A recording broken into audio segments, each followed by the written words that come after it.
Queridos irmãos, para eu e a minha família é um prazer estar convosco nessa reunião congregacional. É como se diz, né? Os bons filhos voltam para casa. Então, voltar a estar convosco é realmente um prazer. É uma sensação quase que indescritível, irmão.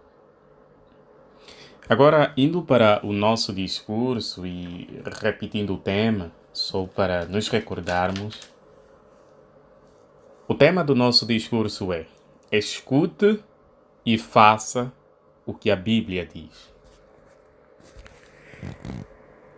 Irmãos, será que alguma vez já pararam para pensar por que Jeová nos criou com 2 ouvidos e apenas uma boca? Será que alguma vez já parou para pensar nisso? Jeová fez isso para falarmos menos e ouvirmos mais. Só que quando nós olhamos na realidade, tem-se feito tudo ao contrário, não é verdade? Hoje em dia as pessoas falam mais e ouvem menos. Uns até preferem nem ouvir, nem um bocadinho. E quando você passa, por exemplo, na internet ou em centros de formação, você encontra vários cursos sobre como melhorar a oratória, falar em público.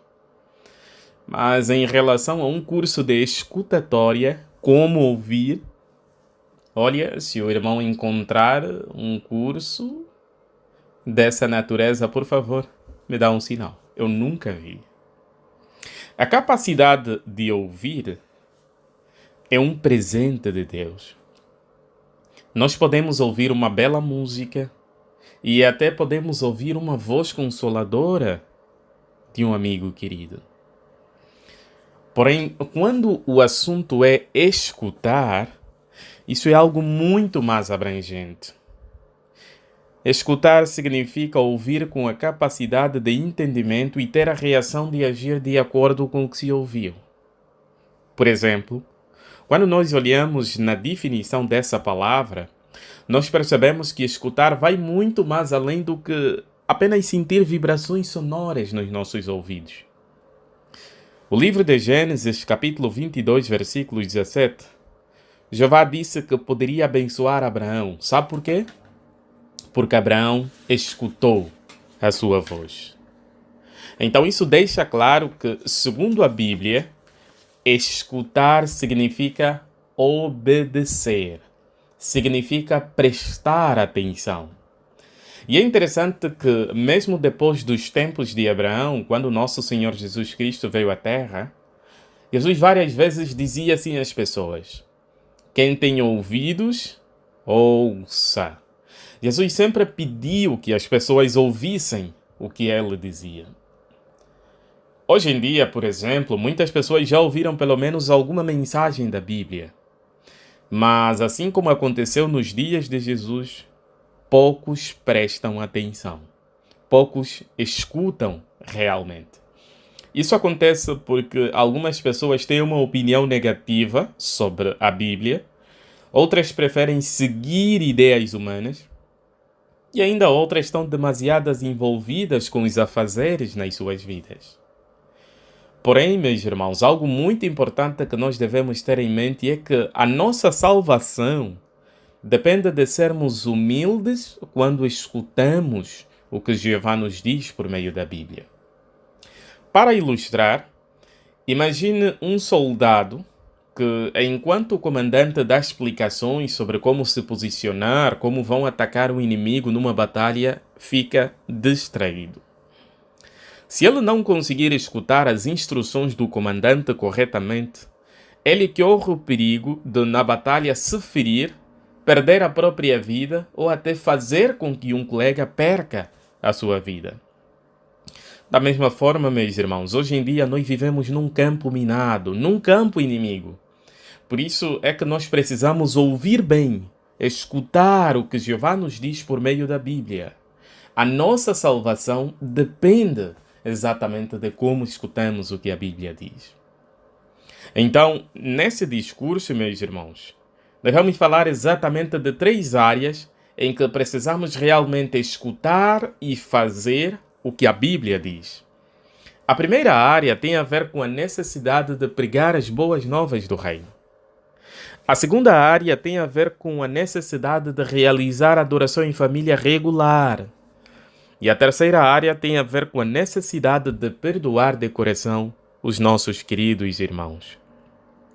À medida que nós vamos considerando esses 3 pontos, que todos nós, mais do que ouvir, consigamos escutar. E mais do que escutar, consigamos fazer. Então, vamos começar com o primeiro ponto. Como é que nós podemos mostrar que escutamos e fazemos o que a Bíblia diz quando se trata de pregação? Geralmente, meus irmãos, quando nós falamos da pregação ou de qualquer aspecto que envolve ela, nós temos um modelo a seguir. O irmão lembra quem é?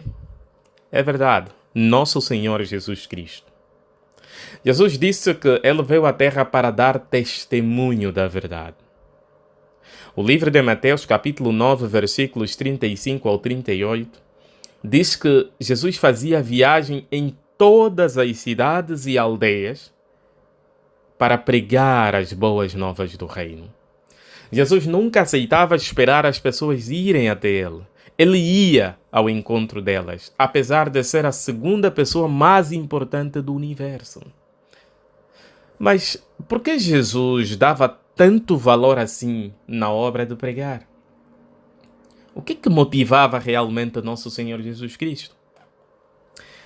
Veja a resposta no livro de Lucas, capítulo número 4, versículos número 18. Lucas, capítulo número 4, versículos número 18. Nós vamos ler as palavras do próprio Jesus a responder essa questão. Por que ele dava tanto valor à obra de pregação? O Espírito de Jeová está sobre mim, porque ele me ungiu para declarar as boas novas aos pobres. Enviou-me para proclamar liberdade aos cativos e recuperação da visão aos cegos, para dar livramento aos esmagados. Conseguiu perceber por que Jesus dava tanto valor à pregação? Nesse versículo, o próprio Jesus disse que o Espírito de Jeová o ungiu, ou seja, o escolheu para declarar as boas novas. E depois Jesus disse também que foi Jeová quem o enviou. Ou seja, então se ele aceitou essa designação de Jeová, isso significa que ele obedeceu, ele escutou o que Jeová lhe disse. Ele fez exatamente o que Jeová queria e por causa disso, ele teve muito sucesso na sua obra de pregação. E é interessante que esse excelente exemplo de Jesus foi uma influência bastante positiva para os seus discípulos e outros apóstolos, que também, por sinal, decidiram escutar e fazer o que a Bíblia diz na obra de pregação. Por exemplo, o apóstolo Paulo foi um dos que mais se destacou nessa vertente. Se considerarmos o exemplo do apóstolo Paulo, nós vamos perceber que ele estava preso em Roma, estava confinado, assim como nós estamos atualmente por causa da pandemia, e mesmo assim, ele foi privado ainda da sua liberdade durante 2 anos. Será que o apóstolo Paulo diminuiu o passo por causa disso? Será que ele deixou de pregar? Será que nunca mais falava com as pessoas, apesar de estar privado da sua liberdade, estar preso e confinado? Veja o que nós podemos aprender com esse apóstolo fiel no livro de Atos, capítulo número 28. O livro de Atos, capítulo 28, versículos 30 ao 31, diz o seguinte: Assim, ele, o apóstolo Paulo, permaneceu ali durante 2 anos inteiros, na casa que arrendou, e recebia bondosamente todos os que o iam ver, notem irmãos, pregando-lhes o reino de Deus e ensinando a respeito do Senhor Jesus Cristo, com toda a coragem, sem nenhum impedimento, irmãos, sem nenhum impedimento. Qual é a lição que nós podemos aprender do apóstolo Paulo? É verdade, meus irmãos, que hoje as nossas circunstâncias mudaram. Nesse momento, nós não podemos pregar de casa em casa, conforme fazíamos antes. Mas será que isso significa que nós devemos diminuir o passo na obra de pregar? Será que isso significa que devemos ficar totalmente relaxados? Com certeza que não, meus irmãos. Nós queremos imitar o exemplo do apóstolo Paulo. Hoje, mais do que nunca, é urgente participar na obra de pregar. O apóstolo Paulo, apesar de estar confinado, ainda assim ele conseguia pregar as boas novas do reino. Então, hoje, se você tiver dificuldade em pregar, não se preocupe. Se você tiver, por exemplo, uma lapiseira e um papel em casa, é suficiente para você conseguir pregar. Escreva cartas. Cartas que levam a mensagem do reino às pessoas. Além de escrever cartas, se você tiver, por exemplo, saldo, faça chamadas, ligue alguns números para pregar as boas novas do reino. Pregue também pelo WhatsApp. Se esforça para não gastar todo o net ao dia só em navegar. Não. Faça alguma coisa para levar a mensagem do reino a outras pessoas. Se possível, você pode convidar outros irmãos a pregarem contigo. Envie links. O Facebook Zero é um Facebook que você pode navegar sem saldo. Então, que tal enviar uma mensagem a pregar um colega de escola ou de trabalho? Por outro lado, você também pode pregar pelo computador, por mensagens de texto e por testemunho informal. Porque, às vezes, irmãos, nós esquecemos que, quando nós saímos de casa, nós temos oportunidades para pregar. Por exemplo, será que você vai à padaria? Será que você vai comprar fuba na praça ou na pracinha? À medida que a senhora está a atender, você pode falar brevemente sobre um versículo bíblico. Não preocupe-se com a quantidade de horas, simplesmente pregue o máximo que puderes. Assim como Paulo, você estaria a pregar sem impedimento e estarias a escutar e fazer o que a Bíblia diz quando se trata da obra de pregação. Então, meus irmãos, esforcem-se para serem um soldado atento. Não se distraia. Escute e faça o que a Bíblia diz quando o assunto é a obra de pregar. Lembre-se sempre que a obra de pregar é urgente. As pessoas precisam ouvir a mensagem do reino. Então, quem deve levar a mensagem do reino a elas? Somos nós, testemunhas de Jeová. Então, nós não queremos ficar acomodados na nossa casa. Nós não queremos ficar relaxados. Não queremos nem diminuir o passo, até porque isso poderia prejudicar a nós próprios como cristãos. Então, por favor, queridos irmãos, esforcem-se a darem o vosso melhor na obra de pregação e façam isso, imitando o exemplo de nosso Senhor Jesus Cristo e do apóstolo Paulo. A segunda área que nós gostaríamos de falar é sobre a necessidade de realizar a adoração em família. Bem, meus irmãos, em janeiro de 2009, a Organização de Jeová teve um anúncio, uma mudança marcante. Naquele ano, nós recebemos o seguinte anúncio. O estudo bíblico de congregação passaria a ser feito no mesmo dia que outras reuniões da semana. Mas por quê? Qual era o objetivo disso?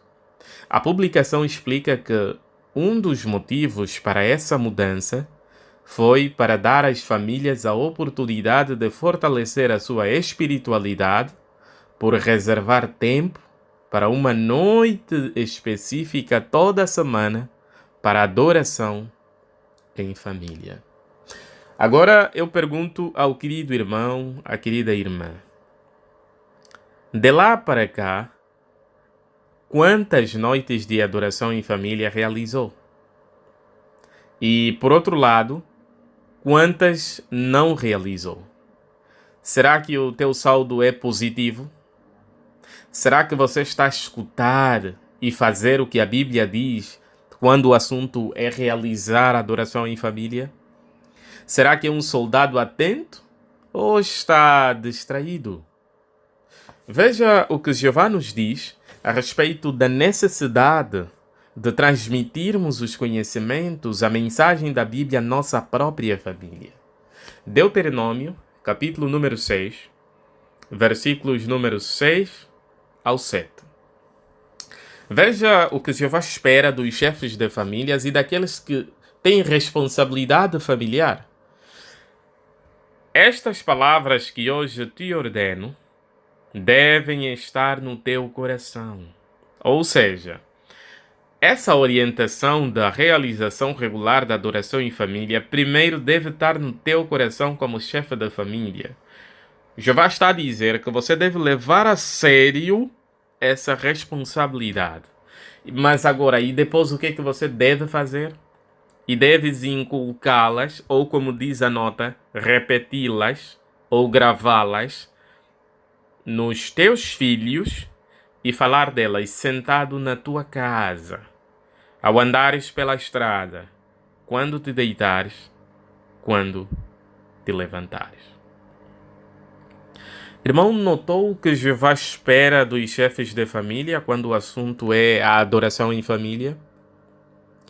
Jeová espera que você, como chefe de família, realize sempre a tua noite de adoração em família. É verdade que às vezes, por causa do trabalho, da nossa saúde e outros afazeres, fica difícil realizar. Nós aceitamos isso, nós entendemos isso. Mas, por favor, não deixe que isso se torne um hábito. Para que não fique um hábito faltar à adoração em família, tenha sempre um dia alternativo para realizar a sua adoração em família. Só não deixe de realizar. Alguns chefes de família, eles dizem que não realizam a adoração em família porque a sua família não gosta. Então, por favor, se você é membro de uma família, faça o máximo para facilitar o trabalho do chefe de família. Esteja pronto na hora certa. Prepare-se. Ajude em vez de atrapalhar. A adoração em família é uma provisão que Jeová nos deu para nos beneficiar.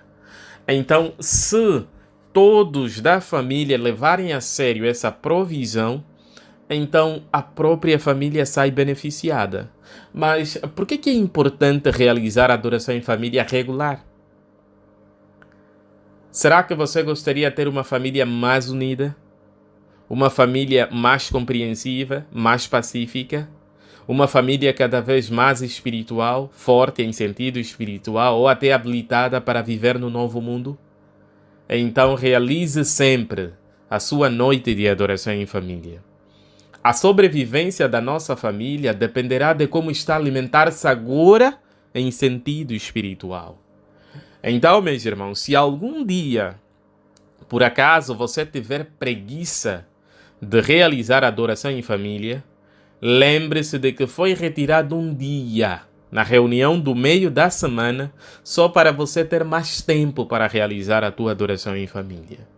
Mas agora, alguns também perguntam como fazer a adoração em família, como realizá-la. Lembre-se de que a adoração em família não é reunião de congregação. A adoração em família deve ser realizada de um jeito que seja benéfico para a tua própria família. Nenhuma adoração em família é igual a outra. A adoração em família, vocês podem, por exemplo, escolher temas que se adequam com as vossas necessidades. Por exemplo, uma das sugestões que as nossas publicações apontam é que vocês podem escolher, por exemplo, o programa mensal do broadcasting do mês, assistir e depois comentar as lições que aprenderam. Vocês também podem fazer entrevistas, convidem um irmão, um casal que vocês admiram, que vocês sabem que poderão fortalecer a vossa fé e façam questões a eles sobre como é que eles conseguem manter-se em sentido espiritual. Você também pode estudar qualidades de Jeová. Por exemplo, pergunte o que significa qualidade, como é que Jeová demonstrou e como é que você pode imitá-lo. Por outro lado, vocês também podem estudar sobre verdades bíblicas, por exemplo, o sábado, o inferno, a trindade. Como é que vocês podem explicar isso na pregação? Vocês podem entoar cânticos, uma adoração em família só de entoação de cântico, faz bem. podem pesquisar assuntos sobre vida familiar, criar filhos, assuntos variados e, se você quiser mais, pode investigar na Sentinela 15 de agosto de 2011. Nessa sentinela aparecem várias sugestões de como realizar uma adoração em família que seja prática e saudável para a tua própria família. Portanto, meus irmãos, por favor, seja sempre um soldado atento. Não se distraia. Escute e faça o que a Bíblia diz quando o assunto é a realização regular da tua adoração em família. Bem, meus irmãos, além da obra de pregação e da urgência em realizar adoração em família regular, é importante também escutar e fazer o que a Bíblia diz quando se trata de perdoar os nossos irmãos. Para ser sincero, meus irmãos, poucas coisas causam mais aflição do que quando alguém nos magoa. Isso é mais difícil ainda quando quem nos magoa é um irmão ou uma irmã na fé. Quem nunca ficou chateado por causa de uma coisa que um irmão disse ou fez? Por outro lado, às vezes ficamos magoados ou ressentidos por causa de um conselho que alguém nos deu. E, por incrível que pareça, às vezes ficamos magoados ou irritados com um irmão ou uma irmã que não nos fez absolutamente nada. Simplesmente ficamos incomodados com a presença dele ou dela, ficamos chateados só dele ver, ficamos irritados, magoados. Se você estiver aflito ou com dificuldades de perdoar, como é que pode escutar e fazer o que a Bíblia diz nesse quesito? Abra, por favor, o livro de Romanos, capítulo número 12, versículos número 18. Romanos, capítulo número 12, versículos número 18. À medida que nós formos lendo esse texto, tente achar a resposta a essas duas questões. Primeiro, o que não podemos controlar. E segundo, o que podemos controlar. Romanos capítulo 12, versículo 18 diz o seguinte: se possível, no que depender de vocês, sejam pacíficos para com todos. Será que conseguiu notar o que nós não podemos controlar? Nós não podemos controlar a reação ou o que os outros dizem ou fazem. Isso depende absolutamente deles. Mas agora, o que é que nós podemos controlar? Nós podemos controlar a nossa reação. Isso depende de nós. Quando alguém nos magoa, nós temos sempre duas opções, irmãos. Nós podemos ficar pensando nisso e deixar a mágoa crescer, ou podemos simplesmente esquecer e deixar a mágoa morrer. Nós podemos escolher ser pacíficos, como diz Romanos. Perdoar mágoas é como curar feridas. O irmão já imaginou se o nosso corpo ficasse até hoje com todas as feridas que já tivemos desde a infância? Já parou para pensar nisso? Como é que o nosso corpo ficaria? Guardar mágoas é assim. Se os irmãos já notaram, as nossas publicações nos últimos anos, ela tem publicado vários artigos de A Sentinela, e não só, que falam sobre a necessidade de perdoar e a necessidade de não guardar ressentimento. O irmão acha que isso é por acaso? Acha que a organização já não tem mais matérias para nos dar e está toda hora a repetir a mesma coisa?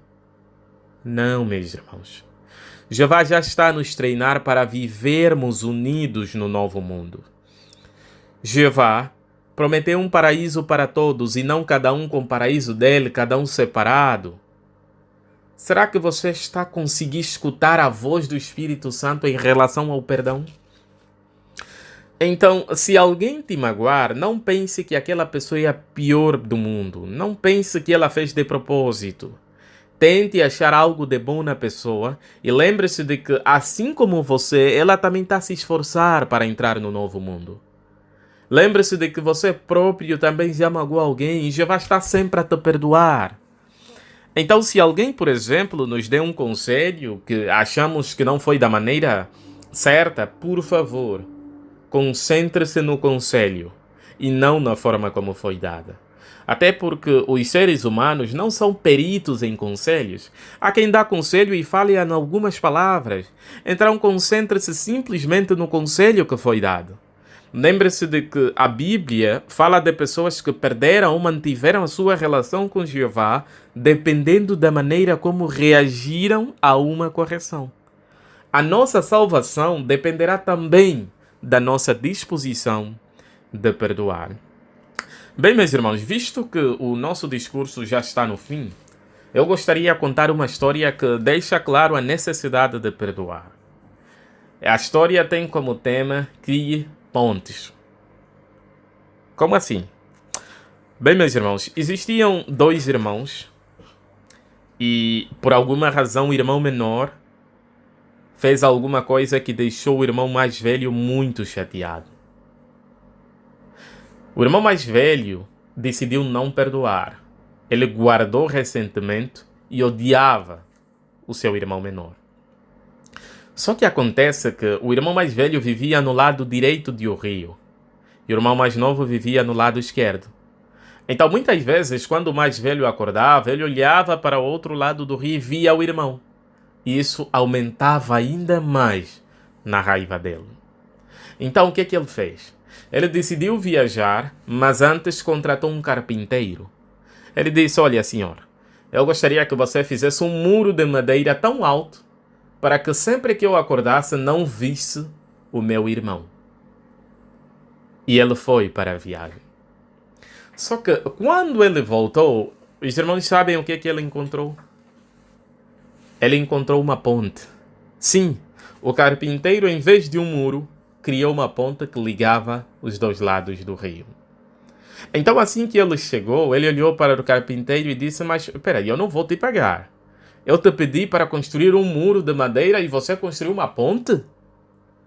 Só que, à medida que eles iam discutindo sobre esse assunto, o irmão mais novo subia à ponte, vira ao encontro do irmão mais velho a chorar e a pedir perdão. Irmãos, se você estivesse naquela situação do irmão mais velho, você perdoaria ou não? Será que você conseguiria seguir a voz do Espírito? O que é que o irmão mais velho fez?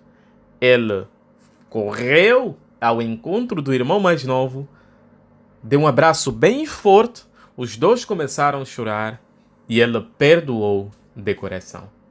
Por quê? Graças à ponte. Então, meus irmãos, seja um soldado atento. Escute e faça o que a Bíblia diz quando se trata de perdoar os seus irmãos. Portanto, meus irmãos, lembremos-nos sempre de que, mais do que ouvir, nós queremos escutar. E mais do que escutar, queremos fazer o que a Bíblia diz. Esforce-se sempre para nunca parar de pregar. Mesmo que você esteja confinado, faça o máximo para dar o teu melhor na obra de pregação. Por outro lado, continue a realizar a vossa adoração em família regularmente. É importante para fortalecer a espiritualidade da vossa família. E por fim, perdoe de coração.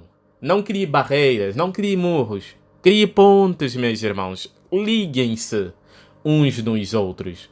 Jeová só fez um paraíso e todos nós vamos viver juntos lá. Então, para que ter esses mimimi de não perdoar? Nós também erramos, vamos lembrar disso.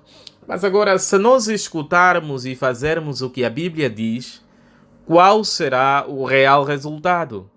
O resultado aparece no livro de Tiago, capítulo número 1, versículos número 25, como o último texto para esse discurso. Tiago, capítulo número 1, versículos número 25. Qual será o resultado se nós escutarmos e fazermos o que a Bíblia diz? Por favor, acompanhem a leitura, meus queridos irmãos.